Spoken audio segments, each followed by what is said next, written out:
Bank খাতে শৃঙ্খলা এবং আস্থা ফেরাতে বিশেষ দেউলিয়া আদালত গঠনের সুপারিশ করেছে বেসরকারি গবেষণা সংস্থা centre for policy dialogue CPD.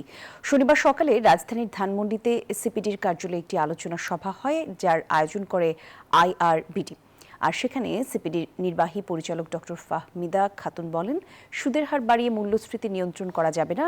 রাজনৈতিক এবং অর্থনৈতিক অনিশ্চয়তার কারণে দেশে বিনিয়োগ কমেছে, আর তাই বর্তমান সময়ে সরকারি অর্থ ব্যবস্থায় শৃঙ্খলা ফেরানো সবচেয়ে গুরুত্বপূর্ণ।